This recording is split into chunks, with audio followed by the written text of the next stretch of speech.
anyway, okay. We're going to start then. All right. You got to come out with the... We do. Pagliano's doing that job. Yeah. Thank you, sir. Thank you. From the couch. Yeah, there it is. Hey, guys, Jeremy, National Fire Radio, not in the studio tonight at all. Well, this is like Studio 5 right now, right? Mobile studio?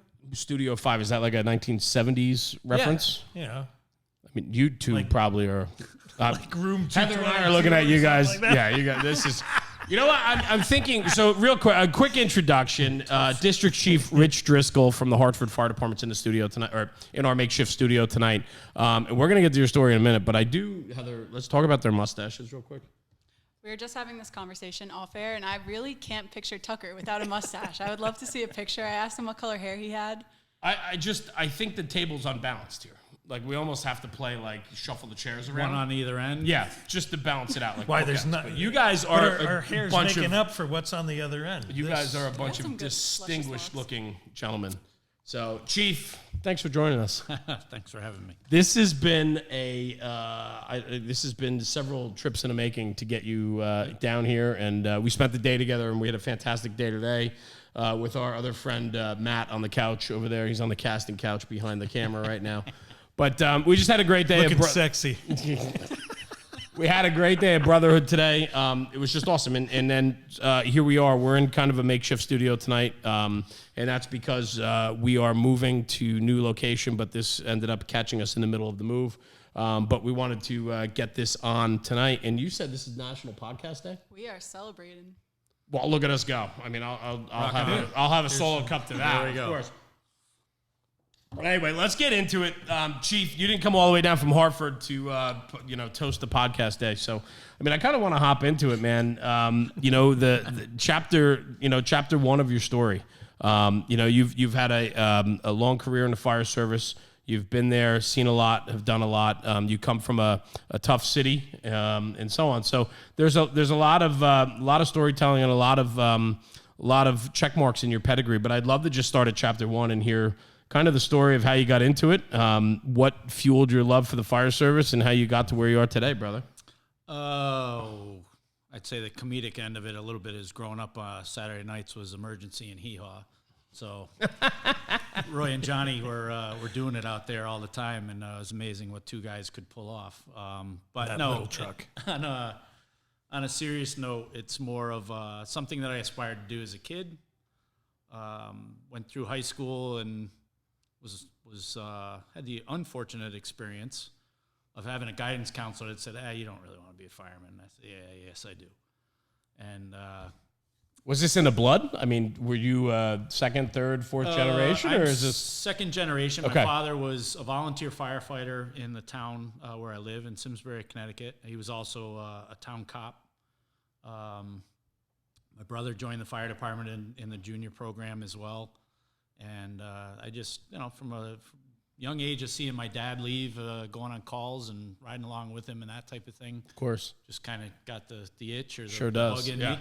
Right. And kind of stuck with it despite the fact of trying to be talked out of it. And I think it made me want it even more, to be honest with you. Yeah.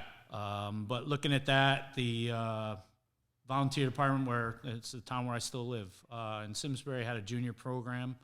I started at the age of 16 as a junior firefighter, and kind of took off from there. It was a great experience. It's a great bunch of people. I met some people very early on that, they're honestly still a part of my life in a big way, and have pushed me, motivated me, mentored me, all that to keep moving forward. And I left out of high school and worked for the town as a full-time job, and just started testing some more. And yeah, I love from high school. You knew straight ahead that you wanted to be a career firefighter. Oh, yeah. I mean, it was just you were so heavily entrenched into it that it was just fueling you. Yep. To do that. And when you tested, how was it? What was the time frame? Like test, like 80. Like, was this, are you talking 80s, like late 80s? 90s. 90s. I'm not that old. Wow. No. I am. I graduated high school in 87, so I started testing probably 89, 90, that type of thing. And then How was the process back then? Was it as competitive, restriction? I mean, I know where you come from in Hartford, they have pretty strict requirements as for residency and things like that. So you have to do what's required of you if you want that job. Oh yeah. Yeah. It's a job to get the job. Yeah, exactly. Right. It's they don't make it easy. But the test that I took for Hartford was one of the very few that they actually opened up to outside residents. But if you were a city resident, you were shown preference. Yeah. And all Did that. you get more points, or you just were okay? Yep. You were. It wasn't a separate list or anything. It was a score issue. So I was a resident. Right. And played the game and all that. And many years later, it was one of the best games I ever played. Well, you're still playing. Still playing for that. Absolutely. Matter, right? But it was great. I mean, I'll tell you very plainly to the day that I kind of still don't believe I worked there. I mean, it's cool. a pretty cool thing to think that it worked out. And it's been 28. No, Give 26, almost 26. 26 years. 26, yeah. 26 years in the city of Hartford. Yep. And you still go to work every day, excited to go to work. Yeah. I love it. Nice. I mean, and I saw it firsthand. I had the fortune to hang out with Rich for an afternoon in Hartford, and we toured a couple different firehouses, had lunch together, introduced me to a lot of just incredible companies. And I will tell you what a squared away department, and what a great amount of culture and brother and sisterhood that was shown that day. I mean, every firehouse we walked into, the respect of the firefighters and the officers was just top shelf. Really was. So I can understand. Yeah. I can understand why you still enjoy it from the first day to 26 years later. That's fantastic. When you were, I mean, just jumping in, right? I mean, so you knew you wanted to do this, and you tested in Hartford. Did you move to Hartford? Did you play the residence game and all that, right? You had to. Right. I can tell How long do you have to stay there before you can? At the time, it was you had to maintain your residency until you were hired on full time. Okay.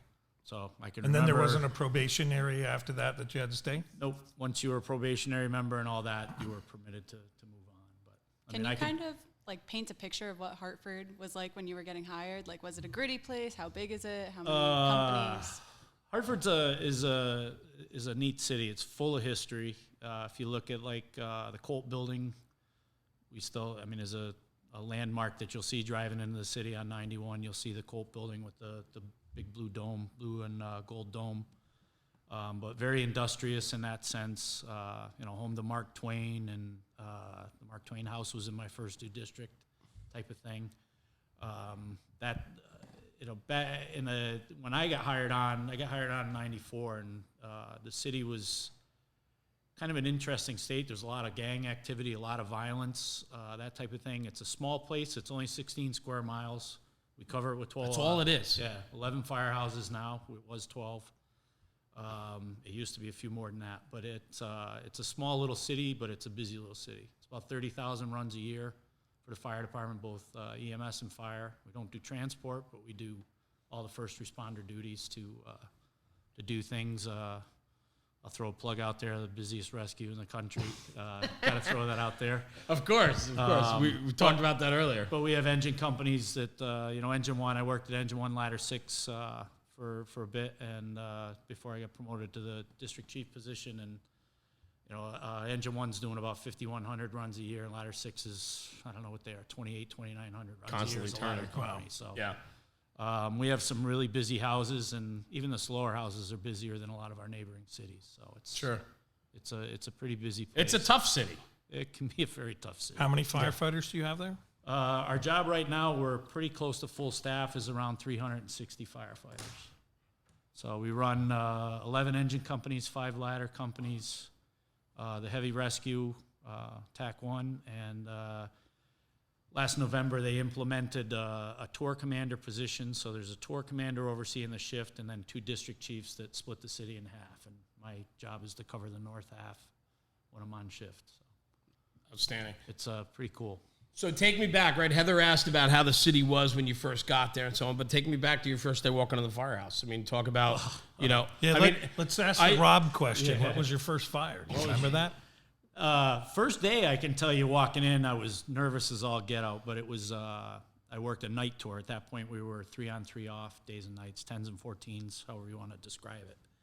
And I walked in for a night tour, and I walked in, and I knew the off-going lieutenant. He was an acquaintance of mine, and he grabbed, hey, come here, kid, you know, type of thing. And he had 20-some years on the job at that point, and introduce you to your lieutenant, blah, blah, blah, you know, type of thing. And walked over, and I met my first lieutenant, Benny Guzman, who I'll talk about him more in a minute. But I basically shook his hand, and he told me, you know, take the pipe for tonight and all that, and all's good, and the bell hit.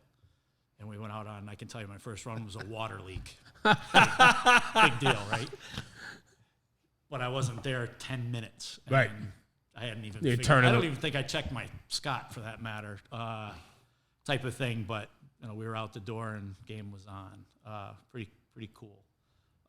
First fire was actually, they had gone through a pretty good spree of fires. There was one other guy in the firehouse at that point. There was a class ahead of mine, so he had about 4 or 5 months seniority on me. And kind of similar paths, similar in age, the whole bit. We were rookies together, and it was funny because it took a bit, and then all of a sudden they had first 2 fires like crazy in this neighborhood, Engine 8 on Park Street. And when I came in, it was like they shut the valve off, and we're not having any more fires. White cloud, huh? Yeah, I was the cloud. Thanks for coming, kid. Yeah, awesome. Yeah. But shortly thereafter, we ended up, my first fire was 10 Putnam Heights. Hartford has these buildings. They call them a perfect 6. They're a 3-story brick. There's 6 apartments, center hallway, center stairwell, skylights for ventilation, the whole 9 yards. They're like our bread and butter job. Wooden back porches, the whole bit. So 10 Putnam Heights, fire on the top floor right side, it's out the front windows.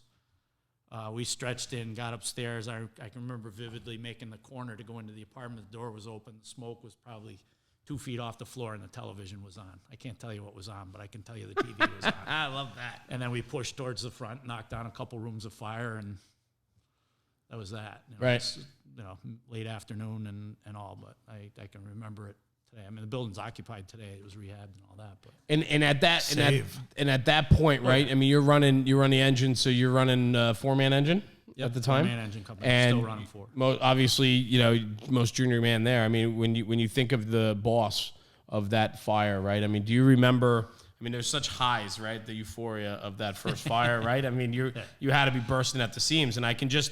You know, I wonder, you know, the take of, all right, kid, you're the new kid, like, yeah, it's great. You know, like, let's go. We got more stuff to do. Yep. Yeah. He is Benny Guzman. He retired as actually the same spot I'm in out of District 2.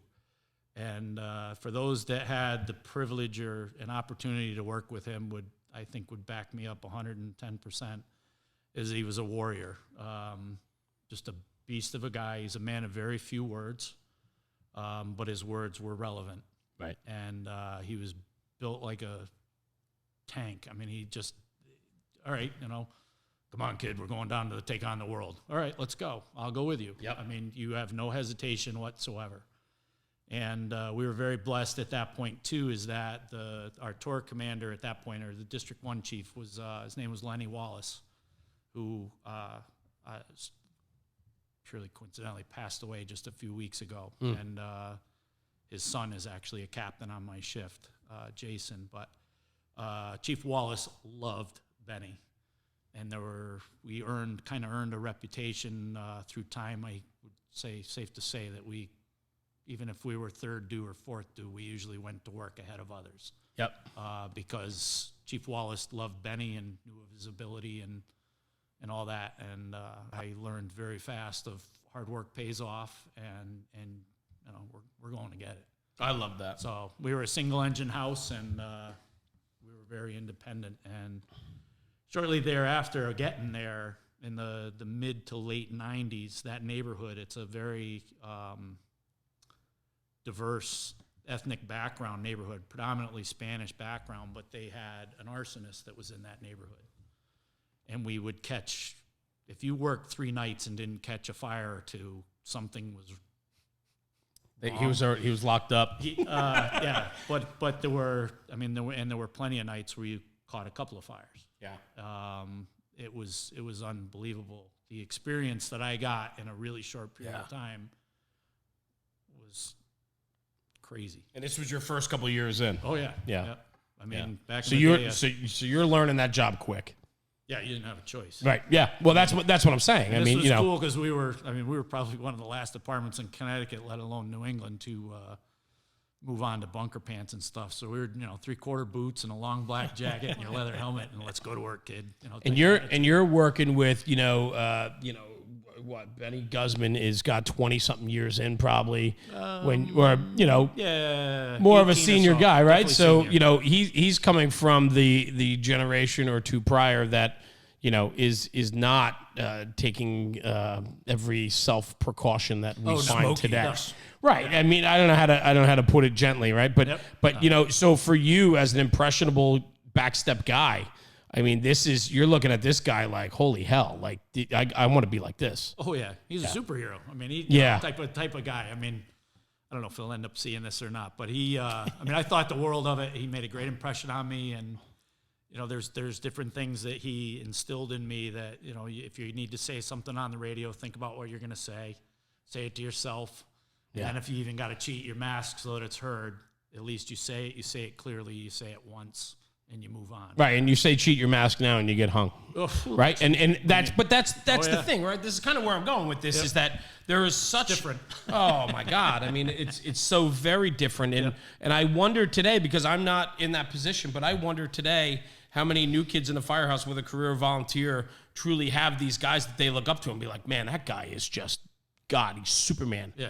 I mean, look at Benny Guzman, right? Like, how many Benny Guzmans are there today that are leading the next generation? I'd love to know that answer because I don't think it's many. Well, so, I still feel like there's always going to be somebody that's a role model to you, and it's just a matter of finding those people. But it's almost different. Like, some people you might not be like they're Superman because now we're taught about all these carcinogens and everything, and now it's like, wow, that guy's really smart, or like that person has great strategy. That person is a great leader. And like, I don't know what I'm doing. Tell me what hallway to crawl down, sort of thing. I get that. I get that completely. But I also know that there still has to be that level of cojones, right? The brave. Definitely. I'm not discrediting that. Right. That's definitely right. And so, like, to me, I'm a lot of times, and maybe it's a fault of mine, but I'm more brawn than brain. In some ways, right? And, so, whether that's right or wrong, it's, I'm a firm believer you get in and you get that job done, and you get that job done at whatever, it takes to get that job done. Well, that's building a crew, though. I mean, if you look at it as a, the position you're in, whether you're, the junior guy, the senior guy, the boss, whatever, I mean, that's what builds a crew. If you take the time to find those strengths and weaknesses, and then, I know you're good at something, and I know you're not as good as she is. Definitely not. But I'm going to use you because you're good at something that she's not, and all of a sudden you just kind of you work together. You don't work of we'll always follow her to do something, and I'll always follow you to do the other. We're all in this together, and we got each other's backs, and we're going to charge forward. But today you might be the point man. Tomorrow it might be you. I mean, I'm okay with that. I don't have to be the smartest guy in the group. I'm not. Right. I trust me. I get it. I respect the ability. I'm more of I'll lean on somebody's ability of what they showed me as opposed to what they tell me. Okay, that's great. You told me. Now show me. Right. I'd rather see it than hear about it. Yep. And I try hard to do that myself. Do I do it every time? No, probably not. But I try really hard to do it that way. And that's because of, again, some of the people, like him. I mean, it's there's a few others. I mean, that's just the way it's been. Through your career. Through my career. I've I don't know if I've kind of gravitated to those types of people or whatever, but, to be able to be with him as my first officer, I think that was a great kick in the pants for my set you career. up. Exactly. Set me up for kind of. But you still, it doesnn't matter how well the tutelage is and the mentor is, you still have to wanna. Right. And exactly. so, right. And I think that, self-accountability, right? Self-pride, self-care, all that, right? Yep. And self-reflection to make yourself better. Those are all things that, are separate conversations in and of themselves. So that single engine house where you got your start, right? And then from there, I have to think, being in a busy company, you were like, man, I gotta stay this path, right? Yeah, my next move out of I was at Engine 8 for a little over 5 years, and I promoted to be a driver. And my first, which is a promotion in Hartford. So Okay. I was actually my driver spot was I drove District 2, which is ironically where I work today. Okay. So I was a chief's aide. I did that for about 7 years, and I had the way the system worked was District 1 by contract and rules and regs and all that was always had to be a chief running the shift. But District 2 could be backfilled or with an actor, with a captain acting up. There was a chief assigned there, but if he was on vacation or whatever, they would fill in with captain. So I had the privilege of working in.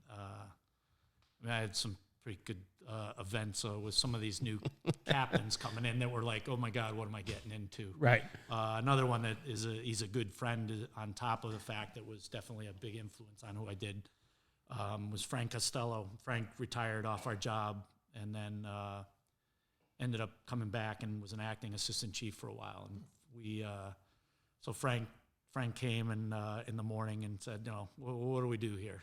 How's this work? Type of thing.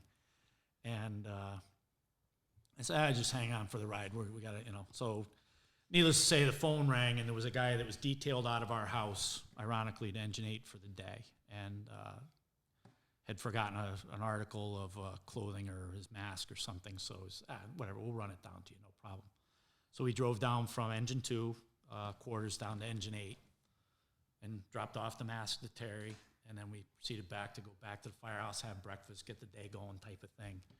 And we could see the firehouse. We were that close to getting back to Engine 2, and the bell hit for a run for Lawrence Street.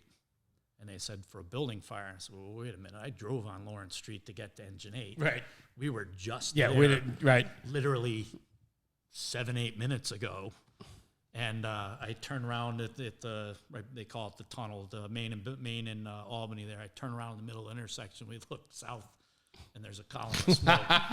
And I said, oh, man, type of. You must have had a good conversation with him on the way through, right? We beat feet and got back down there, and we get there, and there's a top 2 floors of vacant 3 brick and 2 exposures smoking and all that. Needless to say, by I think it was, I don't know the official, I'll put it out there, probably about 8:07, which is 7 minutes into our shift, the 3rd alarm was struck because we had a bunch of buildings going. And I told Frank, I said, it's like this every day in the car. This is just how we roll here. You just don't hear about it. So. That's fantastic. I love that. Right, that was 5-year guy, right? Yeah, He's just like, sit back, Cap. I'll tell you how it's done. Yeah, that's how we do it.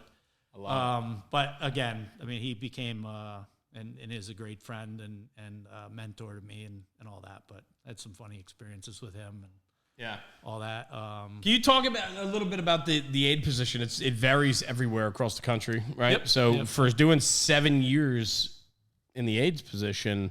That really puts you in a unique spot on the fire ground. It's a great spot in the sense that if you have any aspiration to move on, right, you get a very good idea of what the management aspect of things goes on, or the supervisory aspect of the job. You're privileged to everything, and you're responsible for next to nothing, in a sense, right?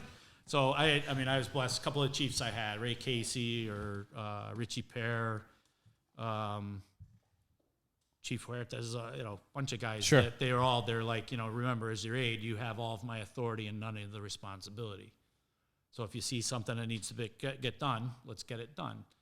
But it was good because you're looking at the strategy and tactics that are going down. You're looking at the conversations that are had after the fact that not everybody's privileged to. Right. You're you're the gossip pipeline. You're where the overtime's at. You get involved in a lot of things that not everybody sees. And it was pretty cool in a sense that, one is that we went to all the fires, which I thought was great. And then again, having that kind of inside vision of what's going on, you learn a lot. And I took advantage of it by far. why'd you do that, or why, that type of Sure. thing that you were privileged to. But it was pretty wild. Did some neat stuff, and as I said, I mean, I had the last chief I drove, Ray Casey. He retired as a district chief and all that, and he came on the job in 1971. I was born in '69. Awesome. So I would jokingly call him Dad. Where do you want to go today, Dad? Type of thing. Yep. But we would go and take care of business and had a good time doing it. And the car rides, right? And the conversation and chit chat. Yeah. And he was a fireman. I mean, there's a picture on him of him at Engine 14 that he just always had a great grin on his face and loved the job. And like me, if you could be the pipe man at every fire, it would be the best. Right. I mean, that would be the ultimate thing to me, is to be the ultimate. Yeah. I'm just the pipe man. Excuse me. Yep. Type of thing.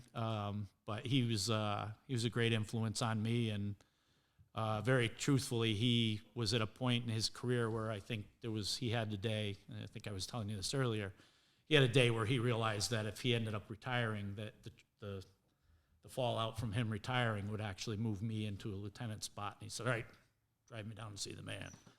Wow.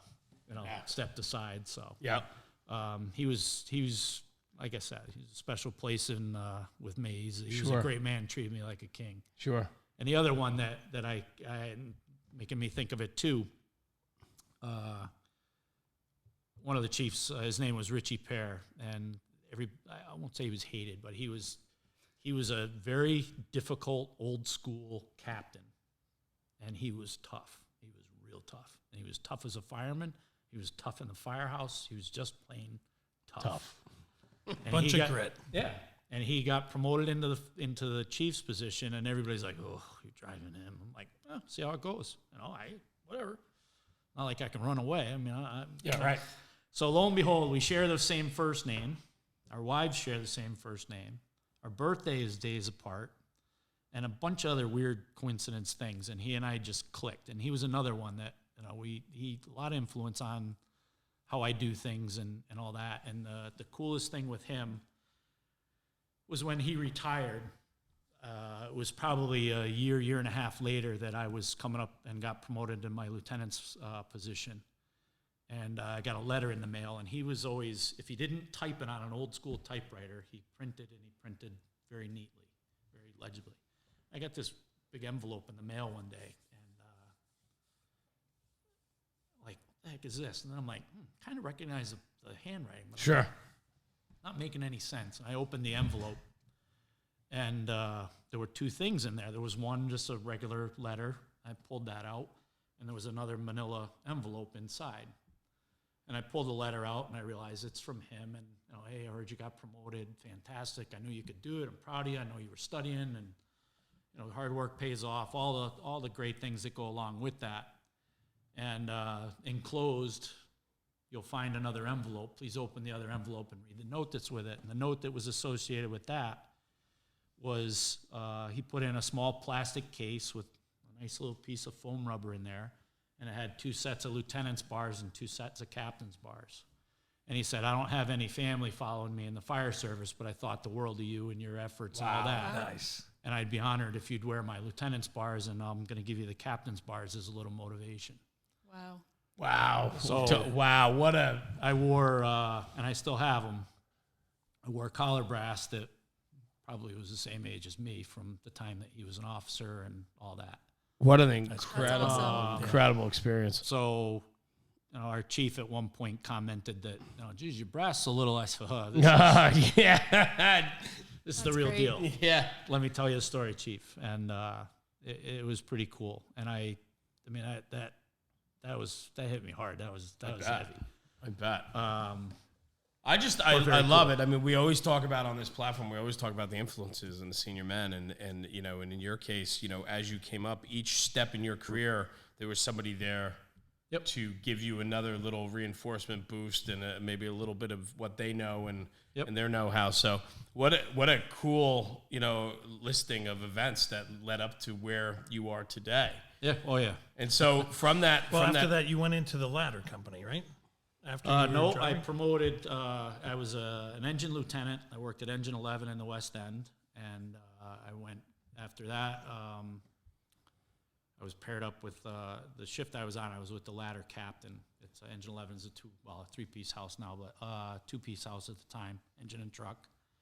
And I worked there, and then a couple other guys I'd mentioned. Mike Judah, who was was my shift commander, and then Al Russo, who was the captain on the truck, and both mentors and great friends on top of it. But they were good in the sense that they knew I was studying in time and all that. And the cap would always say, what are you doing? I said, I'm getting the paperwork squared away. He goes, good, go study. I got the paperwork, that type of thing. So he was always pushing me to do a little better and all that. And then I know Mike Judah from a bunch of different angles, but the angle there, it was the best. It was like he would call up on the phone. He answer, Levins, what's up, Chief? Say, well, what do you need? Well, according to directive such and such, this is supposed to happen and all that. Well, what's the expected outcome?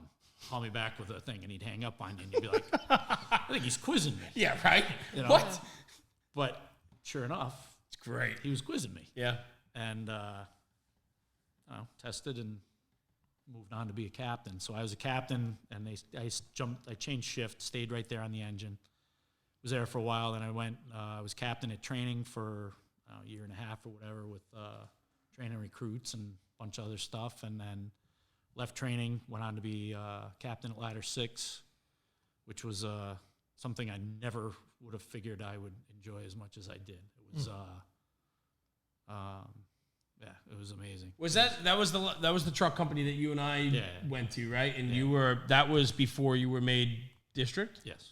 Yep. So, and I remember you when we were in the Bay, and we were talking with some of your younger, I don't know if they were probies or 1-2 year guys in or whatever, but they were awesome, and the mutual back and forth between Rich and his guys was just incredible to watch.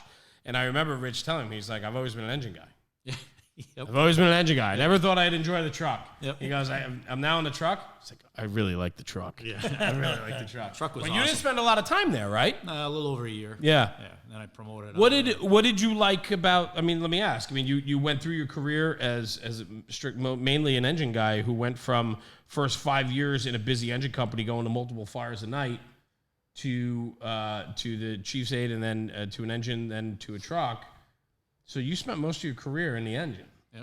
What? Give me something there. Like what? I mean, I'm curious because everybody knows that one of the best positions, maybe the guy on the couch over there is going to argue, but one of the best positions is being that pipe man, right? Being on the line, right? Agree.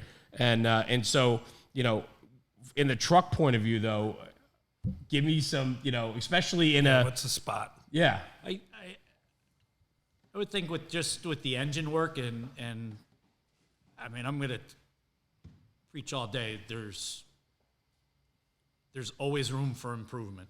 No matter what you do, there's always room for improvement. You can always better yourself, and you should aspire to be better than the last time you went and all that. And I don't know if I won't say I was complacent, but I was very comfortable working where I was. I worked in the same district for 10, 11 years, that type of thing. I was very comfortable. I had some outstanding crews. I had a great driver. The guys in the back, I mean, we laughed, we worked hard, we just got it done. But then to go to the truck and all of a sudden I'm out of my comfort zone. You were with your solid crew before, and then you're in with new people, and you don't even know the game. Right. So now it's a holy cow. What did I get myself into? At what? To some degree, but. Do you think the learning curve was different because you're not the probie anymore? Like, it's not like it's your first day on a fire ground. Do you think that played any impact on how you started doing truck work? Yeah, it was an impact. I don't think it was huge. I mean, I try to stay well-read or, watching all the stuff you bring out or traveling around from different places in class to class or whatever. But, yeah, there's definitely a learning curve. Very fortunate to have... I'd put him up against anybody. A really, really solid driver, PJ Sullivan. I mean, hands down, one of the best that we've got on the job in there. Just excellent, and we clicked. I think he'd say the same thing, and that was very rewarding and pretty damn awesome in itself. Yeah. I had another guy that was actually Joe Galuski, son of his dad, and I worked together, and then he was there when I went in, and then the two other guys that I had assigned were both relatively pretty much rookies, but I had seen both of them in drill school, so I knew what they were about and all, and train hard and understand the rig, and it's a different mindset to some degree. You're working a little more independent. Yeah, that's what. Yeah, there's no line to drag with you. There's that type of thing. But it was a great experience. I think I understand that aspect of the job a lot better than I did. I thought I had a pretty good grip on things, but then I walked in the shoes and learned a little more. Well, that's what I was going to ask. Makes me better now. Yeah. Right, and that's what I was going to ask. What did you? I mean, you had to learn from your men, right? They helped you. Oh yeah. And so you bring your skill set from the engine, right, and the independent chief's aide position where you got to run around the fire ground and see the different disciplines, right, and putting it all together. But ultimately, when you got to that truck, you walked in, you're the new guy. Yep. Yeah. And that, I mean, there's definitely, some conversations and, all right, guys, show me what we do. Right. Yeah. And it wasn't even so much, it wasn't awkward. It was just that it was, and that firehouse in itself is, I look at it, I looked at it as a privilege to work there. Right. And through my years before of either working there overtime or being detailed or whatever, the guys at ones and ladder 6, you always brought your A game because they expected your A game. And did you pick that awesome. company? Nope. I was actually trying to get to a different spot, and that didn't work out. Okay. Whatever, didn't work out. And how does that work in your fire company? Do you bid for those slots? No, we're appointed to a position, and the chief can transfer us at his discretion. Okay. And one of the assistant chiefs said, "No, you'd be good there." I'm like, "What are you, crazy?" Okay. He wanted to make you well-rounded. Yeah. How did he was grooming you for the big job? Yeah. Looking back, yeah. Yeah. Coincidentally. And all, I know. I mean, there was a little bit of a lot of tradition there because his son is still assigned there, and his son is the 4th generation in that firehouse. Wow, that's great. So he that's goes. Cool. I know you that's look wild. out. I know you'll look out for my kid. Right. I said, well, your kid doesn't need looking out. He's on his game. He's a good kid, but he. But he said you're gonna do well there. You'll like it there and all that. And the reality of it is, I think I did okay, and I liked it. I'm sure. And not only that, but I just love like every step of your career. There was somebody, you put in all that hard work to get that respect of your elders, the senior men, the officers, and so on. And so that helps your career and helps mold and shape you. And so that you might not have wanted your bid to go to that truck company, but the chief thought so highly of you. And so on. So, I mean, it's another feather in your cap. I mean, as we go along, the story, listen, you are one of the most humble guys, and I know that. I know that. Trust me. I know that's not you at all. But I think there has to be some type of recognition of the fact that when you do the right thing and you love the job, good things happen. I will agree with that. Hands down. And it sounds like not only are you good at your job, but you're also making friends with these people. Like you said, that old school captain, everybody was saying that he's a big grouch, and then you befriended him. Like you made him one of your close buddies, and I think that speaks testaments to your character as well. But I think the other is you have to make an effort, I think is a big part of it. I mean, I look back in the early 90s, and I would think you'd find it in any firehouse in America that there was a certain things were accepted that aren't accepted anymore today. Oh, yeah. Sure. And I had some of those influences and, good or bad, whatever. I saw some of the stuff that happened. And I think from what I've learned, if you invest in a little bit of time in those people, they'll invest the time back in you. No doubt. And I think you need to do that. So bring that forward then. I mean, you in your 26 years have obviously influenced a lot of people along your way. Probably. Yeah. I mean, again, No, I know that, but my point is this, right? Like the cup, but it's you're gonna no, but it's not who I am. I know that, and it's not. That's not what I'm trying to do here. What I'm trying to point out though is that along the way, again, when you do the right thing, good things happen, and so you're influencing like you were influenced. You've been influencing others, and you might not know it, or you might know it, and you don't want to speak to it, but that happens. It's the trickle down, and there needs to be more of that, right? We started off that conversation 20 minutes ago talking about that and the importance of that. So, through a colorful career where you've worked in a lot of busier companies, and you are now, I know we spoke about it earlier today, but you're in the seniority of a but in the seniority of your department, you're in the top 10 guys, 5 guys? Yeah, we with a lot of change that went on years back, a little over 3 years ago, I jumped from like mid-80s in seniority to number 6. Right. Wow. In a 360-man department. Yeah. And that's kind of mind-boggling. It sure is. To some degree. And I mean, the funny realization of like, holy crap, I'm getting old. But it's, I mean, whatever, it is what it is. But it's... But holy crap, I'm getting old, and I'm one of those guys that it's only a number, Chief. You just kind of joked about years ago. Oh yeah, I was crusty old so and so. I wonder if he's ever gonna pull the plug or whatever. And I'm sure they're saying that about me now, but it's just funny to have that realization that you're getting older and all. But but you're still skipping into the firehouse every morning. Oh yeah, and you're still making a pot of coffee in the morning, and you're still up for the banter and the fun. Oh yeah, and I think that if that's still a part of who you are, then you got a long time to go. Do you run out of a house? I'm telling you. Do you run out of a specific house, or is there? Okay. Yep. Yeah, we're stationed with Engine 2, Ladder 3, and then District 2. Okay. So it's a pretty cool setup. They used to call it the big house, but now, with some changes that have gone on, the rescue or TAC 1 moved over to the West End. They run with Engine 11, Ladder 5, and TAC 1. So they're a bigger house, I guess you could call them, because there's 12 guys there. We only have 10, but it's... yeah. It's I thought it's just because the guys with the capes are over there. Yeah. No, they're... a couple of those guys retired, but they... one in particular. But... Anyway. Not going to go there? I'll get off on a tangent. He's a funny guy. Eric Robinson was at the TAC and on my group years ago and was just a very funny, very colorful guy and all that. He was always, so we deployed our capes and we ascended to the... It's perfect. And it's fitting. My comment to him one day at one of our tailboards as he was acting in charge of the company one day, and that was his tailboard thing, that he deployed his cape and we ascended to the second floor and blah, blah, blah.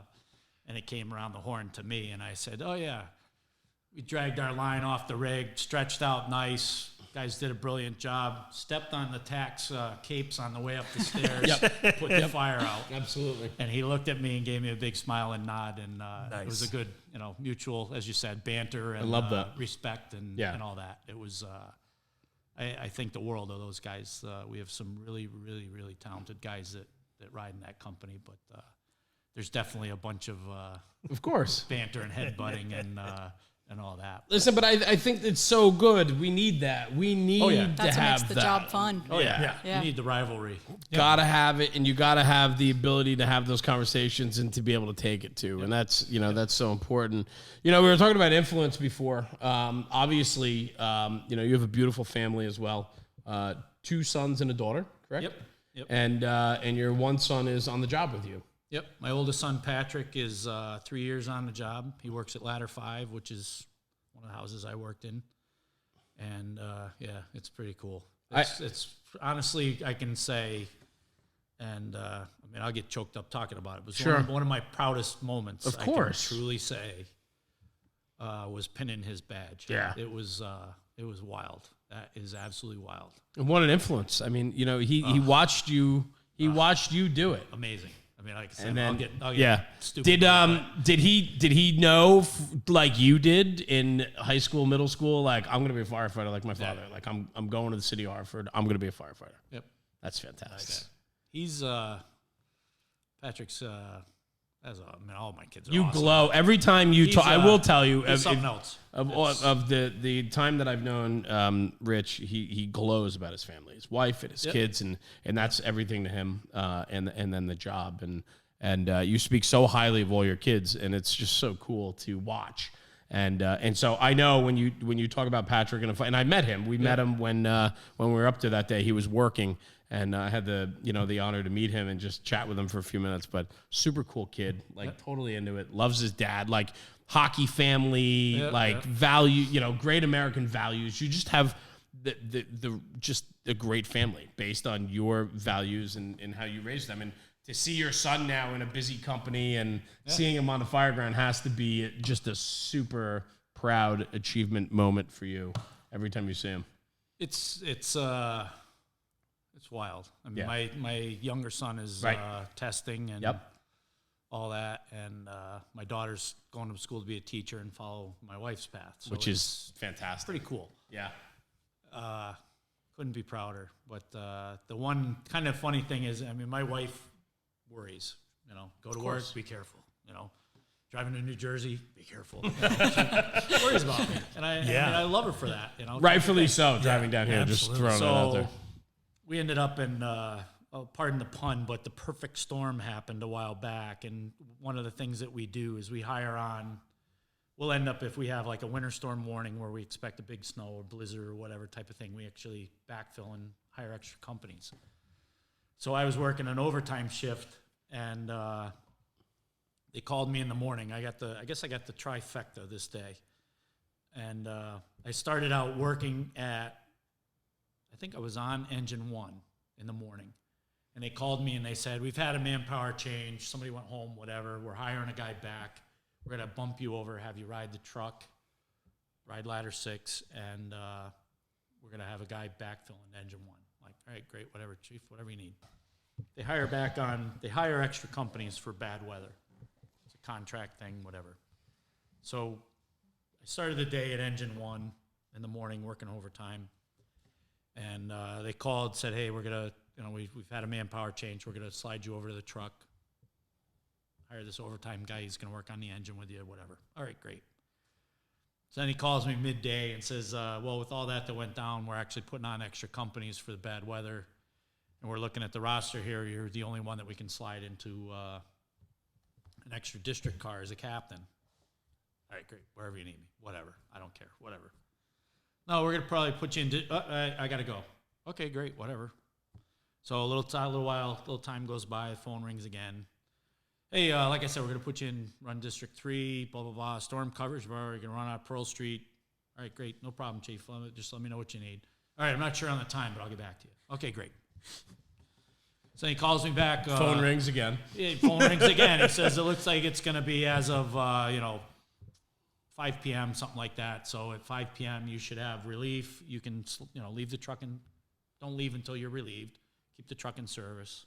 But once you're relieved, come down to Pearl Street. The car will be there. We got it squared away for you and all that. I'm just looking for a driver for you. All right, great. Thanks, Chief. I'll see you at 5 o'clock. So now we get a little closer to 5 o'clock. Phone rings again. I'm like, oh, my God. I'm coming. I got it. I got the assignment. We're all good here. He says, hey, I've narrowed it down with the guys that were calling back. I've narrowed it down to a couple. I'm still looking for a driver for you, but I think I hit the jackpot here. I got to ask you a question. I said, well, what's the question? He goes, do you mind having your son drive? That's fantastic. That's great. I'm like, that is awesome. Absolutely not. I love it. So, needless to say, that's pretty cool. So I didn't say anything to my wife. I just, whatever, I'm working overtime. Right. She was busy, whatever. I didn't talk to her. So then, as time goes on, my son obviously meets me down there. He's like, "This is awesome. This is cool. So cool, yeah." So we take a picture in the car, the two of us driving, and she's like, "Oh my God! Not only do I have to worry about one of you, I got to worry about both of you. And both of you are together. Oh, I love that. Oh my gosh! In a blizzard. Yep. But the icing on the cake was probably about 2 o'clock in the morning. They end up shipping a box for a fire on Babcock Street. We get there and there's fire coming out the top floor. There's 3 brick and So we ended up catching a working fire together and all that. I mean, we didn't pull lines and all that, but we ran the fire together and all that. And one of the things that he has that was really kind of cool and special to me is one of his he took the Enfer's number, and it's integrated into one of the tattoos on his forearm of the fire that we caught together. Cool. So Yeah, that's cool, Chief. that was pretty wild. Yeah. So Yeah. hopefully things work out like we hope they will for my younger son, and I'm sure I'll build some good memories. you've laid a solid foundation, and I'm sure all of your kids are gonna, they do you proud every day. So, it's a win, man. It's a win. So that's fantastic. I love that. What a cool story. What a cool story. It is. I mean, how many people can say that? You know, I mean, it's pretty unique. It's we have fathers. There's I think a couple other combinations of fathers and sons on the job, and like we figured out at one point that there's they're both Dave Matos. One's a captain and one is just a firefighter. But I caught a fire with the younger Matos, and my son caught a fire with the older Matos. Funny. And we're all friends. Which is kind of one of those. Yeah, that's pretty funny. Yeah, I love that. I love that. So how is it being a chief? I mean, you went from lieutenant to your captain of the truck, and then you got the nod, right? It just worked out. That you got the nod to move promote into district chief position. What's it like going from that line, being that front seat, whether in the truck or the engine, and being that, that company officer now to a more managerial firematic manager, if you will? Because I know you are district chiefs in Hartford are working positions. They're not just a command position on the exterior. They do go interior, right, at times. From time to time. Right. It's the setup is pretty working out, from my view anyway, working out well. The tour commander, I think he usually kind of shows up at fires but doesn't necessarily, engage or isn't dispatched there, so to speak. So we'll do, if you're the first due chief, it's your fire.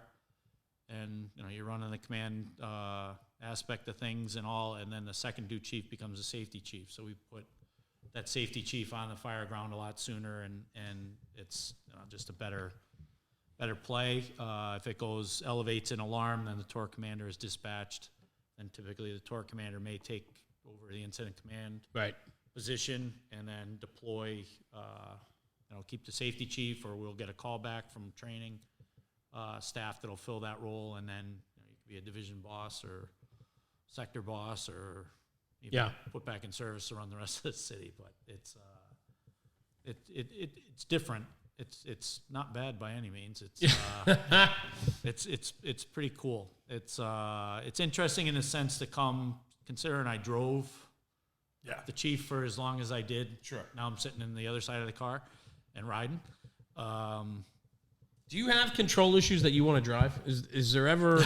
No. Is there ever? I mean, I'm good. Yeah, I get it. I was just curious. I mean, some guys just need to How have can you that. drink your coffee? I if understand. You're driving? I You get gotta that completely. eat the sandwich. I get that completely. I just was always curious about that. It's weird because I filled in. I acted up in the tour commander. I can fill that role. Right. It was due to a vacation or whatever. I filled that spot.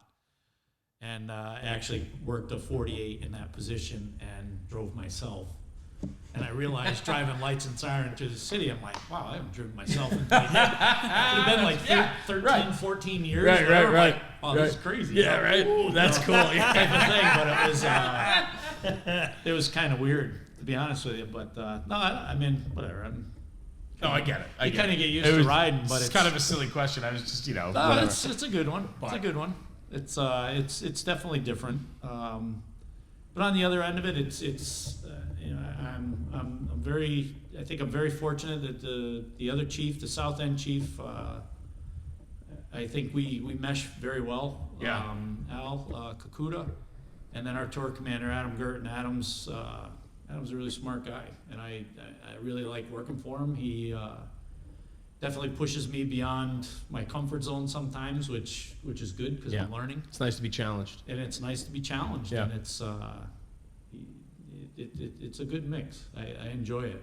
It sounds like Hartford has still has, and I know you guys had a mass exodus of a lot of guys leaving. You kind of queued up on that before. Yep. We didn't really hit on that, but it sounds like even with younger on the job, you guys on the upper echelon are still maintaining a culture that you allow your chiefs to work, you allow your people to work. There's not a I hate using the term micromanaging because it's such a cliche term, but like there's not that that managing that we find so often in the fire service today, where you have people that are worrying about things that are out of their span of control, or taking it too far in their desired responsibility to figure out what's right and wrong, and you allow your people to work. Yeah, we try very hard. I mean, it's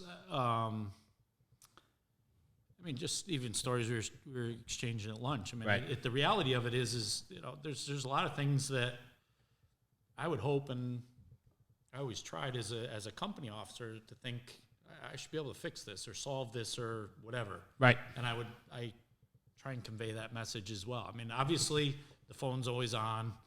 You can always get in touch with me, and I'd rather have you ask than wing it or whatever. But the reality of it is there's a lot of things at the company level that if you are assertive and pay attention and understand the boundaries and all that, you should be able to just take care of stuff.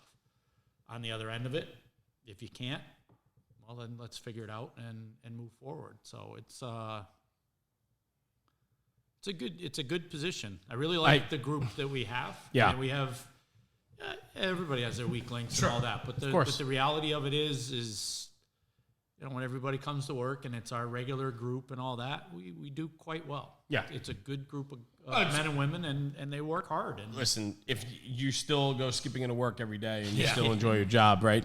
That means that there's a lot of guys out there, a lot of guys and girls, of course, that are disgruntled, are not enjoying their job, have poor managers and poor chiefs in positions that make them not enjoy going to work every day. So to work in a industrious city where there's still, fire volume, you're constantly running, and you have a command staff that allows your people to work, that's a win. Yeah. That is a huge win. Oh yeah. So that's cool. Let's talk about some other things. You and I met through the Fools, actually, up in Maine. Pretty much. I met you at the New England Fools. Yeah. Good weekend. It was a great weekend. And, outside of it was just a seminar weekend, no hands-on. And we were invited up, and Rob and I took the road trip up to Maine to, check out that weekend. And I met Rich, and we just had some great conversations, and might have had a couple pops, and I might have sang a little karaoke. That's a whole wow. Yeah. That's a whole nother story. Yeah. But what's exciting about that was meeting Rich and the cast of characters that I call dear friends. Through training. Training's very important to you. Oh, yeah. And I know that you have a large background in training for many, many years, whether volunteer or in the career side. You said you ran or were the chief or captain or lieutenant of the training academy for training captain. Training captain. Yep. So you have an influence where training has influenced you, and you want to pass that on, and the importance of that.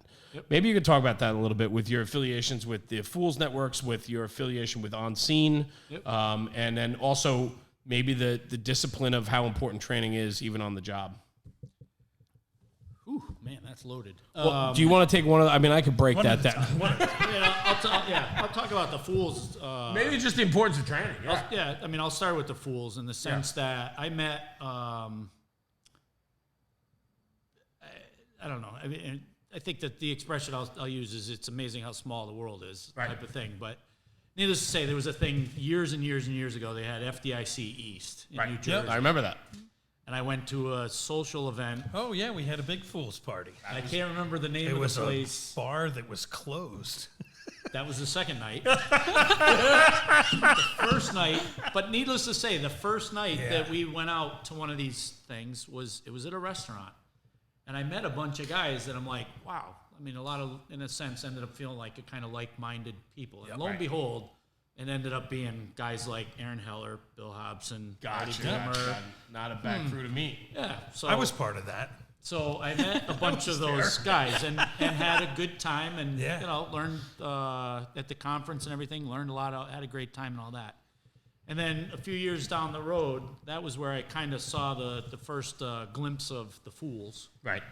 And then a little further down the road, I caught wind of some training events and all that. And I ended up kind of meeting up with guys from the New England Fools, Rusty Ricker and his group, and another guy, Dana Potter, who at the time was with Southern New England Fools. Okay. Kind of a Rhode Island-based group. And started talking with them and went to some training and did a bunch of different things with them and just got friendly and found, wow, there's a lot of like-minded guys, kind of personable, personable people that, like, why haven't we met sooner? Or I feel like I've known you a whole long time type of thing. And things just kind of progressed. And what I realized was that kind of didn't have anything like that in Connecticut where I was from. And in 2008, I instigated the whole Charter Oak Fools aspect of things. So I started a chapter in Connecticut. So what year was that? 2008. So I started that chapter with a bunch of friends, and but I wouldn't have been able to do it without the influence from all these other guys. They Sure. just use them as a resource to do it.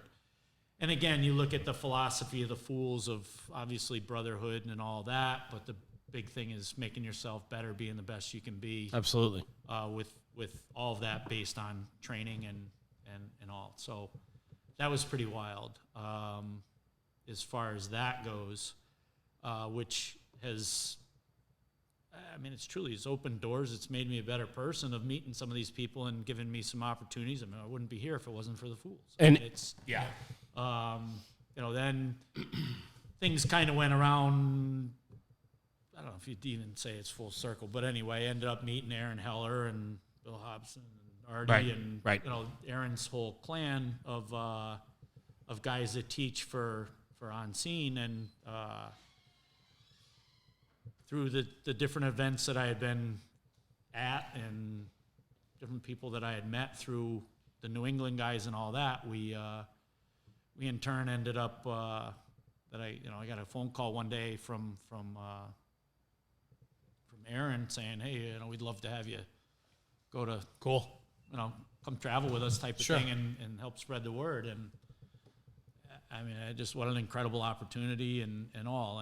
And the reality of, we joked earlier again at lunch with the whole aspect of if you took that group of guys that, are all like-minded and everything and gave us a bunch of rigs, we'd kick ass. Be one hell of a fire department. Yeah, we'd be one hell of a fire department. Exactly right. I mean, it's pretty wild to walk into a room of people from all corners of the country, and then you're all kind of like-minded, and the objectives are pretty clear, and the goals are the same, and we have fun doing it on top of it. And wow. I can't, I mean, and I actually prompted you before we even started tonight that I wanted to talk about this, because I think this is a big part of what is missing today more than ever, is understanding that there's so much more out there. Everybody seems to close themselves off to where they are, where they work, where they volunteer, wherever they ride. And that's what they know, and they know their people. And like your region, too. Like you look at vehicles, they're all exactly the same. It doesn't matter what manufacturer makes them. They're all the same, because you don't expand your horizons. You're not talking to people from the West Coast and New England and wherever. And so you don't know what else is out there. And that's what FDIC was so cool, especially 20 years ago, where there weren't a lot of the social events, but you get together for a couple of those dinners, and you get like 8, 12 people, and you just talk about a fire, and then people would talk about, how they would fight it. Right. And it was a little different. You were like, whoa, I never thought of that. Yep. Well, I shared, I can't even remember which conference or convention it was, one of the Fools conventions. Ben Flegel he's the president of the Fools International, and Ben's up in Alaska, and there was one thing that we were talking about. Everybody, with the hot topic was making a 360. And he goes, we don't do them. And I said, I'm looking like, who's this guy? Big bushy mustache. Makes mine look like a rookie mustache. And Ben says, we just don't do them. And I said, well, why don't you do them? He says, you ever try and do one through 6 feet of snow? Yeah. I said, a little too cold. Point taken. Yep. You do it different than I do. Yeah. But I'm going to take what you've got, and I'm going to put that away and remember that, because that's sure. What that means. And the tactic end is one thing, right? And now more than ever, people have access to the best training, the best instructors, the best people out there that want to share a message and share it correctly. And so now more than ever, people have the ability to access that, right? Yep. Through online, social, going to conferences, whatever. I think, though, where I was headed with this a little bit more was the social aspect of it. You know, how you referred back to, you know, this group of characters. If we put them all together, we'd have one hell of a fire department. We'd also have one hell of a birthday party, wedding celebrations, funerals. They'd be all you over name the it. top. And it's because when you surround yourself with people that are like-minded and similar, it fuels you to want to be better. Like today, you and I spent the day, and Matt Paglione was with us today too, and the three of us, and we got to bop around a little bit, and we stopped at a couple different firehouses and so on, and we ended up having like an impromptu, fantastic day today. Right. And it's just because it's a couple friends hanging out that enjoy each other's company, and then we got to spread some good word, and we got to hear some good words, and we got to hear different stories, and we got to tell some stories at a firehouse or two with some different guys that we've never met before, and it's just, that's what it's about. And too many and too often right now, I think guys are shutting themselves out, or they don't want to go out and explore, or they don't want to meet new people. And I can't express how, you know, Rich, you and I mean, I am super fortunate every single day that we started this platform, because it allows me to meet guys like yourselves and Matt and everybody else that you named tonight. And to be able to have you and those guys in my phone that I can call at 24 hours, I mean, but literally that's what it's about. It is. And you have to be able to teach that and instill that into your new people for them to understand, yes, we got to work and train hard, but there's also a whole nother aspect to it. You know, today when we were down in Englewood, they all came out to the apron. Right. The new guy to the senior guy, the captain, chief of the department came down. Department even. Super cool. Yep. Right? And because it was fun, because everybody wanted to be there, it was a good thing. You got to bottle that up. What we're doing here tonight, bottle it up. Yep. Because I want to take it and I want to spread it on everybody and say, this is what it needs to be like.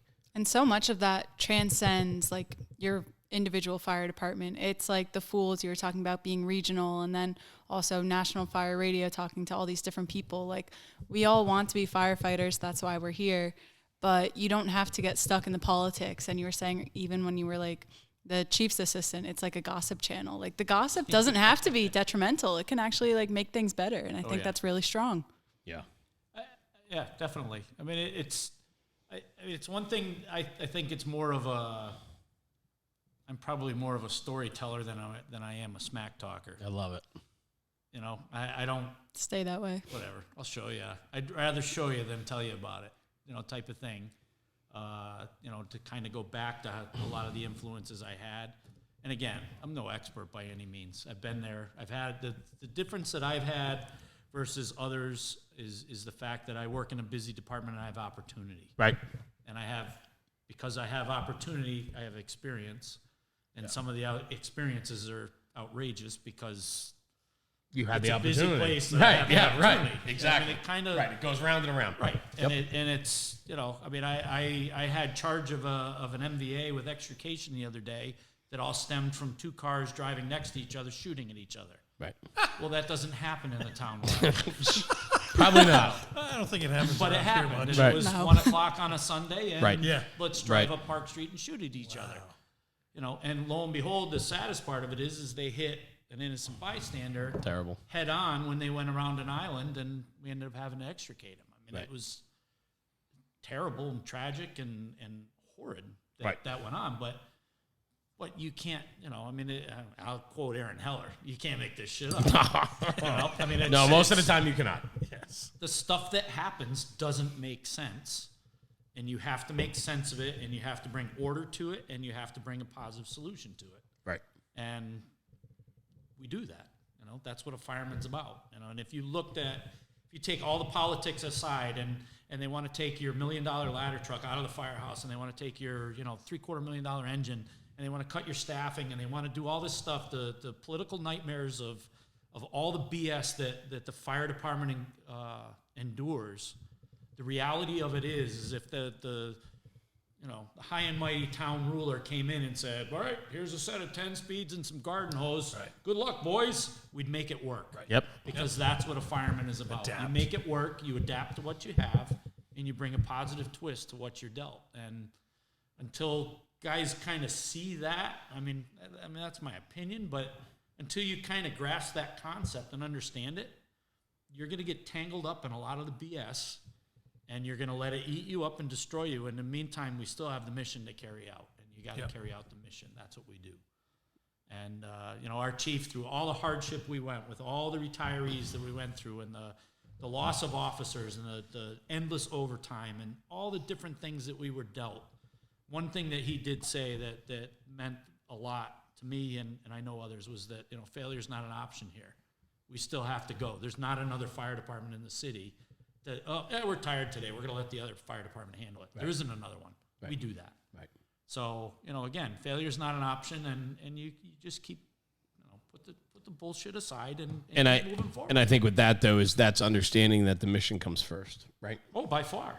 But until you get those guys to drink that Kool-Aid, it can be interesting. Yeah. I feel like it's so easy to get caught up looking at the trees that you don't see the forest kind of thing. Yep. It's like if you're thinking, I need this new piece of apparatus, I need this equipment, I need this guy on my crew, then it's like you don't see that if you leave the department, if you get out of Hartford or wherever you're working, like there's so many more people who want to fight fires, who don't necessarily wish malice upon people, but like want those opportunities that you're talking about. Absolutely. Well, there's that, and kind of the flip side of that is you need to get out of your barrier, your borders or whatever, and see what everybody else has. And that's what we're talking about. You need to open your mind and realize, we have our Hartford borders, West Hartford on obviously to the west, and East Hartford to the east. And if you look at those two departments, there's one street, Prospect Avenue, which was my first due district for a bunch of years. Prospect Avenue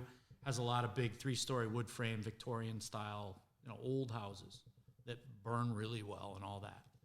So if you look at things of what we have in the city of Hartford, your first alarm assignment brings you 34 firefighters, right? I have a fire, 34 firefighters. Right. Across the street from me to you, you call and say, my house is on fire. The y'all come is struck in West Hartford, you're going to get 21. Yep. So we have, right off the hop, we have manpower that a lot of other people don't have around us. And a lot of people don't see that as a privilege. They just see it as because, that's what it is. Well, go work over there and realize the struggles. And we talked with the guys in Englewood today that are running an 8-man shift. I have 10 guys in my firehouse. Right. Yeah. I thought that was a lot when you said that earlier. I was like, have 10, and that's the minimum. Right. Wow. There's more assigned. We have 10. If we're heavy, we detail guys out or whatever in lieu of overtime. But the reality of it is, they're 8 guys. Yeah. Well, are they 8? Are they better than us? I don't know if they're better, but we're on the same path. But the reality of it is they have the same job to do with 8 that I have to do with 34. Right. Well, wait a minute. Yep. Oh, you got 34 to accomplish that? Yep. I don't even have a job for you yet, because this is a room and contents fire. That's right. Just stand here for a minute, where the 8 are going to be running around taking care of business. So. And I think, in that conversation then progressed to, the ability to, when you're running short like that, the expectation of what your job role is and what you have to do. I mean, the talk of 2-3 bottles even before, right? We came up with that whole conversation of, hey, look, I went through a bottle, got to go through rehab, and then meanwhile, these guys are like, rehab? Yeah. What the hell is that? Rehab is catching a line through the window to cool me off, but it's that mindset. So, I agree with you wholeheartedly. To get back to where you were going is get out and see what else is out there. Right. And that's through making those connections, because you will get an appreciation. Everybody gets stuck in their tunnel vision of where they are and how they operate and what they're accustomed to. And God forbid they get a monkey wrench thrown at them. Right? Yeah. And we need to be able to adapt to that. And understanding that is that Kool-Aid. It's the fact that the mission comes first and the people come first. And there should never be a discussion other than that. That should be the core mission. Yep. And it's what we have to do to get to that goal. Right. And bringing it back, you get better at completing the mission. Absolutely. By training. Correct. Because, right. If you don't look back on what just happened and figure out a better way to do it next time, because that went well, but it could go better. We're going to train a little on that, and we're going to go down a better road. That's where all those good critiques come in, right. which not so many fire departments do anymore. No. Yeah, I was going to say, do you have any recommendations, tips, practices that you use? Is it just sitting around talking about it at the firehouse, or a little bit of everything?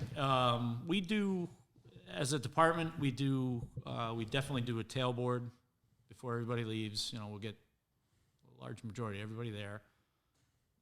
I mean, the other is the environment is kind of impacts that a little bit. But of course.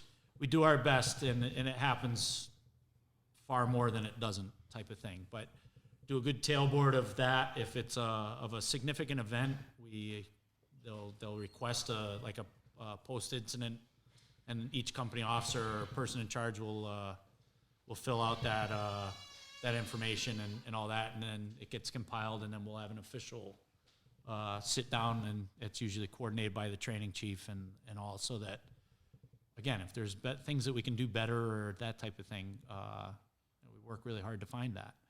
And then along with that, something that's developed in our department over the last 4 or 5 years anyway is a lot of that data or information is tracked, so that if we're seeing trends of this is really we really suck at this, or we're really good at this, right.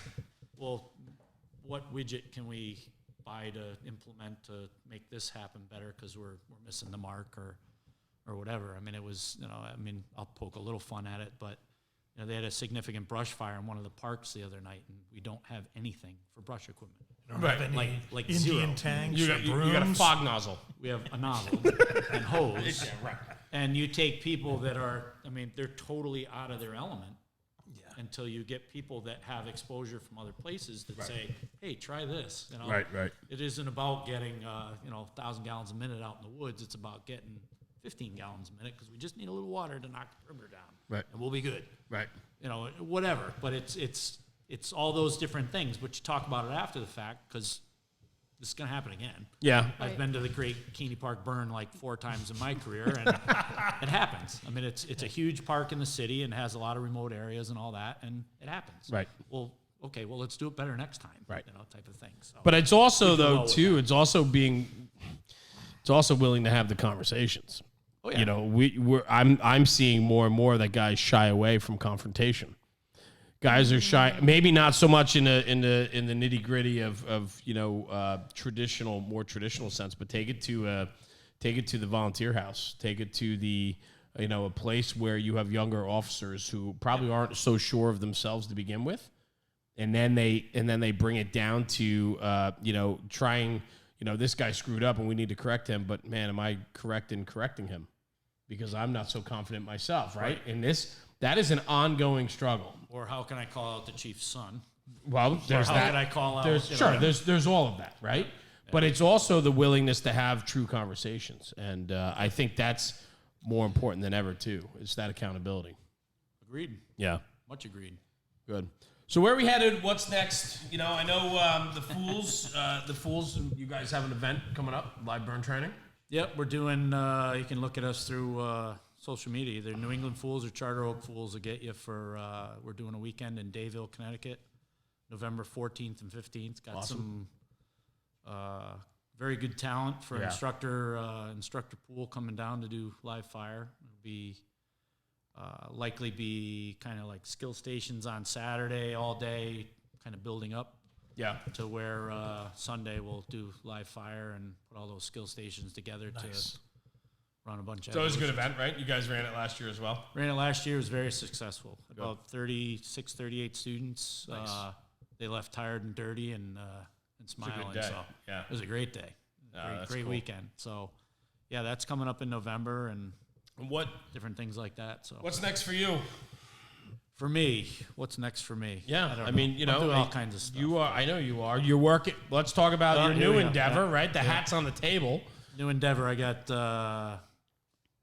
have the privilege of working with Ragtop and Capital City Helmets. Yeah, fire helmets out of Connecticut.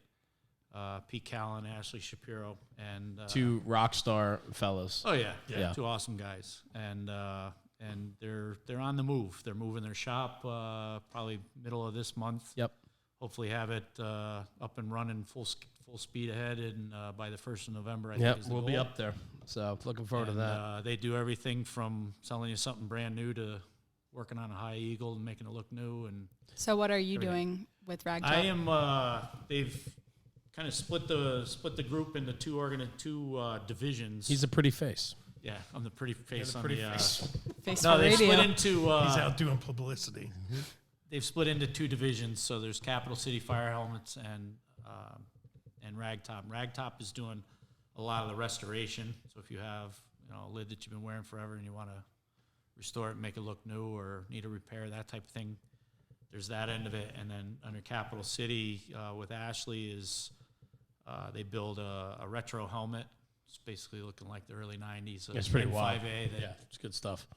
we changed the suspension around if you want, Bork eye shields on it, put the stickers in the right space, and make it look like it should. Traditional Yeah, the stickers helmet's too, the way which they're is supposed cool. to Yeah, look. they actually found an They did. angle to get the old Yep. TETs printed properly and all that. So And then they it also looks have like- the retro division, which is the whole blackout and Yep. so on too, Yep. which is just really cool. But they're making big moves. Pete and Ashley teamed up probably in the last 6-8 months, and about that. Yeah. and It's, they're making good moves. So I'm excited to work there. It's a great That's group cool. of people, a good grouping. It's like spending a day in the firehouse. You argue over lunch and that type of thing, and comparing the last job you had with the others that work there. Pretty much everybody that's there has some tie to the firehouse, so it's pretty neat. And you know what I love about it? We were up there. We shot a podcast up there with Pete in the shop, and then I've been up there several times since, and so forth. But the one thing that I love, and I love that you're involved now. Pete Callan called me and said, "Oh, we're moving this and that. Oh, by the way, guess who's working for us now? Oh, Richie Driscoll. Oh my God!" But I get no credit. Credit. The cool part about the whole thing of what they do to me is that they're preserving history and they're preserving the stories. Oh, by far. Right? Yeah. And I think that part of it for some people that they're like, oh, you get your helmet fixed? Like, what do you, like, I don't think, we talked about this at lunch a little bit today, and I was actually shocked. I thought it was more of a Northeast regional thing, and in fact, it's not even close. I mean, there's helmets coming in from everywhere across the country to be refurbed and preserved. And I think what's super cool about that for me is the fact that, I know how important my helmets are, and I have 3 that have been retired already. I'm on my 4th helmet already. And, my last one I wore for like 20 years. And it was like my favorite thing in the world. And Pete said, don't fix it, hang it up. Yeah. We'll get you a new one. Yeah. And so I did. And I love, nothing fits as well as that one did. And that one, I have so many stories to tell. Every time I see that helmet, it makes me think of that fire. It makes me think of this story. It makes me think of this. And so for what you guys do is, people that care so much to bring their helmets in to be restored and refurbished, they mean that much that they're willing to spend money to restore them so that they can continue on wearing that tradition, so that they can keep telling those stories. And so I really think that Ragtop and Capital City, you guys are stewards of like the history of our lids, right? When we retire, we get to take our lid home. That's like the only thing you get, right? Like Yeah, that pretty much. Pretty much. And so that's the story piece for me. And I think what you guys do is just incredible. And I've seen the process up there; it's top shelf. So My lid's up there now. Pete Callan, that's a huge plug, and you owe me on that one. But anyway, I'm glad you're there, and I love the fact that it's just a bunch of firemen hanging out, Yeah, doing fireman stuff. doing fireman stuff. Yeah. Love it. Yep. I love it. Nope. Agreed. Very excited to be there. I mean, I'm new. I can't take any credit, but it's a neat. I'm sure it recharges Neat you aspect as of- well, though, right? yes. You got guys from jobs all over the place, right, that work there. Oh yeah. And so, it's got to be, you're probably, not an age thing or anything, Chief, but I got to think you're probably one of the more senior guys in the building at the time. So I got to think that these young guys are keeping you charged, man. I love it. It's good. It's good stuff. Awesome. It's really, really good stuff. To be again, it's a different aspect of the fire service, but kind of keeps the dream alive, or however you want to say it like that. I mean, I look back. I wore the same lid for 25 years. When I got promoted, I got a new helmet. It took me 25 years to get a new helmet, so That's cool. it's hanging on the wall. It's awesome. Now he keeps it shiny and white. And then the other one that I wear in a volunteer house was a wedding gift from my wife. So Cool. I've worn that for a little while too. Again, coolest present ever. I mean, that's pretty amazing. Yep. But, I love it. But it's great that they're, again, kind of preserving history, in my opinion. Yep. Agreed. If there's anybody out there that feels that they're want to be NFPA compliant and that 10-year-old helmet that they just, I can't have this anymore, I'll gladly take it off their hands. Yeah, sure. Make a pile of them. But Without a doubt. Give you a nice plastic helmet for that. I'm all set. I got plenty. But anyway. Well, listen, congratulations on a fantastic career. Thank you for being here tonight. Thank you. I know we could keep going on and on, but it's just been a real honor to have you down tonight. Like I said, this has been a long time coming, and I cherish you as a dear friend, and so I look forward to many more years of doing this, and there's always an open door here, and love to have you back to hear some more of those stories. But you're a character, Chief Driscoll, and I love it. I love everything about you. So thanks for joining us tonight. Thank you. On this episode. Yeah, It was thanks. awesome. Thank you. Incredible opportunity to be able to hang out with like-minded people that are spreading a good word. Today was a good day. Exactly. Absolutely. Great day. Good. Thank you. Heather, thanks for joining us. And Rob, you're not Rob. You're almost. You're Tucker. Rob Bailey. He did ask what was your first fire. That's a whole other thing. Mustache. But I just want to say thank you. Thanks for joining us. Thanks for tuning in. As always, we always have these incredible guests on, and it's just a true privilege and honor to have, you here tonight, and I thank you for that. So thanks for tuning in, everybody. For the next episode coming up, hopefully we'll be in our new home, our new studio. Happy National Podcasting Day. And that. So thanks, everybody, for tuning in. We'll check you next time. Be safe. Take care. Cheers. Chief, thank you. That's great. Awesome. Thank you. Good stuff. That was about an hour and a half. Okay. Jeez.